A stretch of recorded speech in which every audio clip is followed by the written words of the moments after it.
ምዕራፍ 8 ኢየሱስ ግን ወደ ደብረ ዘይት ሄደ። በማለዳም በቤተ መቅደስ አደባባይ እንደገና ታየ። ሕዝቡም በዙሪያው ተሰበሰበ። ሊያስተምራቸውም ተቀመጠ። የኦሪት ሕግ መምህራንና ፈሪሳውያን በምንዝር የተያዘች ሴት አመጡ። በሕዝቡም ፊት አቁመዋት ኢየሱስን እንዲህ አሉት፣ መምህር ሆይ፣ ይህች ሴት ስታመነዝር ተያዘች። ሙሴም እንደዚች ያሉ ሴቶች በድንጋይ እንዲወገሩ በሕጉ አዞናል። አንተስ ምን ትላለህ? ይህን ጥያቄ ያቀረቡለት እርሱን የሚከሱበት ምክንያት ለማግኘት ሲፈትኑት ነው። ኢየሱስ ግን ጎንበስ ብሎ በጣቱ በምድር ላይ ይጽፍ ጀመር። በጥያቄ ሲወተውቱት ቀና ብሎ ከእናንተ ኃጢአት የሌለበት እርሱ አስቀድሞ ድንጋይ ይወርውርባት አላቸው። እንደገናም ጎንበስ ብሎ በምድር ላይ ጻፈ።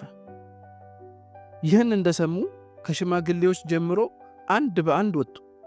ሴትዮዋም እዚያው ፊቱ እንደቆመች ኢየሱስ ብቻውን ቀረ። ኢየሱስም ቀና ብሎ አንቺ ሴት፣ ሰዎቹ የት ሄዱ? የፈረደብሽ የለምን? አላት። እርሷም ጌታ ሆይ አንድም የለም አለች። ኢየሱስም እኔም አልፈርድብሽም፣ በይ ሂጂ፣ ከእንግዲህ ግን ኃጢአት አትስሪ አላት። ኢየሱስ እንደገና ለሰዎቹ እኔ የዓለም ብርሃን ነኝ፣ የሚከተለኝም የሕይወት ብርሃን ይሆንለታል እንጂ ከቶ በጨለማ አይመላለስም አላቸው።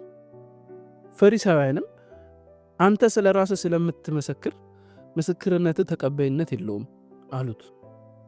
ኢየሱስም መልሶ እንዲህ አላቸው፣ እኔ ስለ ራሴ ብመሰክር ከየት እንደመጣሁና ወዴት እንደምሄድ ስለማውቅ ምስክርነቴ እውነት ነው። እናንተ ግን ከየት እንደመጣሁ ወይም ወዴት እንደምሄድ የምታውቁት ነገር የለም። እናንተ እንደ ሰው አስተሳሰብ ትፈርዳላችሁ። እኔ በማንም አልፈርድም። ብፈርድም ከላከኝ ከአብ ጋር እንጂ ብቻዬን ስላልሆንኩ ፍርዴ ትክክል ነው። የሁለት ሰዎች ምስክርነት ተቀባይነት እንዳለው በሕጋችሁ ተጽፏል። ስለ ራሴ የምመሰክር አንዱ እኔ ነኝ፣ ሌላውም ምስክሬ የላከኝ አብ ነው። ከዚያም አባትህ የት ነው አሉት። ኢየሱስም አባቴንም እኔንም አታውቁም፣ እኔን ብታውቁኝ ኖሮ አባቴንም ባወቃችሁ ነበር ሲል መለሰላቸው። ኢየሱስ ይህን የተናገረው በቤተ መቅደሱ ግቢ በግምጃ ቤት አጠገብ ሲያስተምር ነበር። ይሁን እንጂ ጊዜው ገና ስላልደረሰ ማንም አልያዘውም። ኢየሱስም እንደገና እኔ እሄዳለሁ፣ እናንተም ትፈልጉኛላችሁ፣ በኃጢአታችሁም ትሞታላችሁ። እኔ ወደምሄድበት ግን ልትመጡ አትችሉም አላቸው። አይሁድም እኔ ወደምሄድበት ልትመጡ አትችሉም ያለው ራሱን ሊገድል ይሆን አሉ። እርሱ ግን እንዲህ አላቸው፣ እናንተ ከታች ናችሁ፣ እኔ ከላይ ነኝ። እናንተ ከዚህ ዓለም ናችሁ፣ እኔ ከዚህ ዓለም አይደለሁም። በኃጢአታችሁ እንደምትሞቱ ነግሬያችኋለሁ። እኔ እርሱ ነኝ ስላችሁ እኔ እርሱ እንደሆንኩ ካላመናችሁ በኃጢአታችሁ ትሞታላችሁና። እነርሱም ለመሆኑ አንተ ማን ነህ አሉት። ኢየሱስም እንዲህ ሲል መለሰላቸው፣ እስካሁን የነገርኳችሁ እኔ እርሱ ነኝ። በእናንተ ላይ ብዙ የምናገረውና ብዙ የምፈርደው ነገር አለኝ። ዳሩ ግን የላከኝ ታማኝ ነው፣ ከእርሱም የሰማሁትን ለዓለም እናገራለሁ። እነርሱም ስለ አብ እየነገራቸው እንደነበር አላስተዋሉ።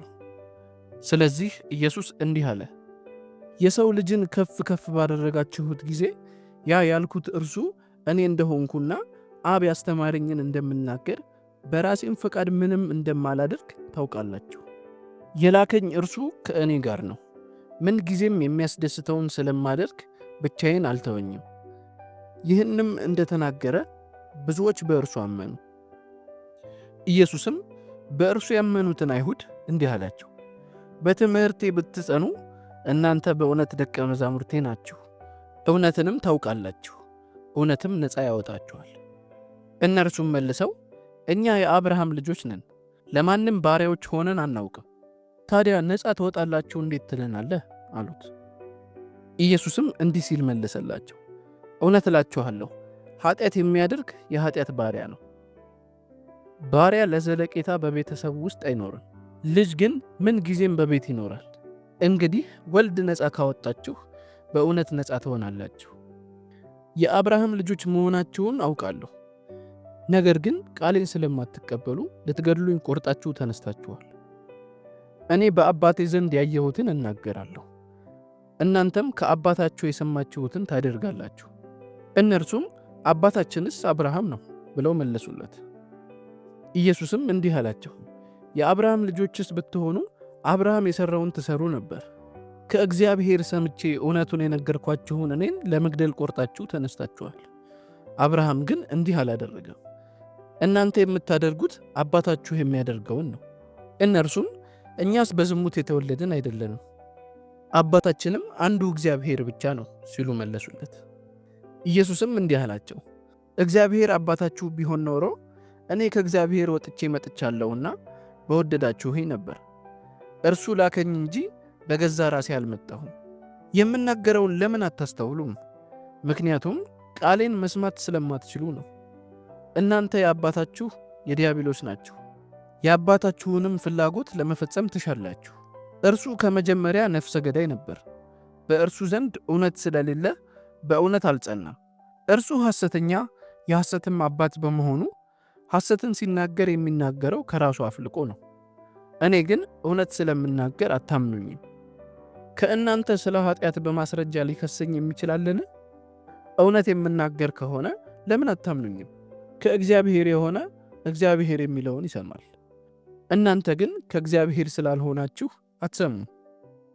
አይሁድም መልሰው አንተ ሳምራዊ ነህ፣ ደግሞም ጋኔን አድሮብሃል ማለታችን ትክክል አይደለምን? አሉት። ኢየሱስም እንዲህ ሲል መለሰላቸው፣ እኔስ አባቴን አከብረዋለሁ እንጂ ጋኔን አላደረብኝም። እናንተ ግን ታዋርዱኛላችሁ። እኔ የራሴን ክብር አልፈልግም፣ የሚፈልግ ግን አለ፣ ፈራጁም እርሱ ነው።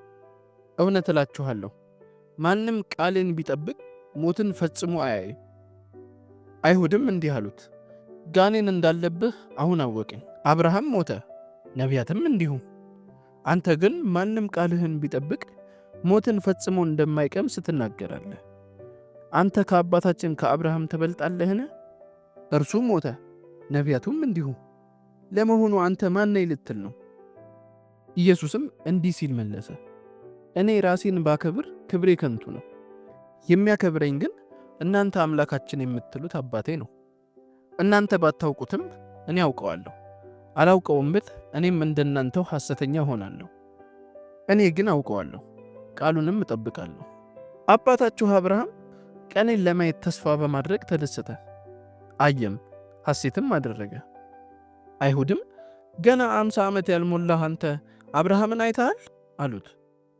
ኢየሱስም እውነት እላችኋለሁ አብርሃም ከመወለዱ በፊት እኔ ነኝ አላቸው። በዚህን ጊዜ ሊወግሩት ድንጋይ አነሱ።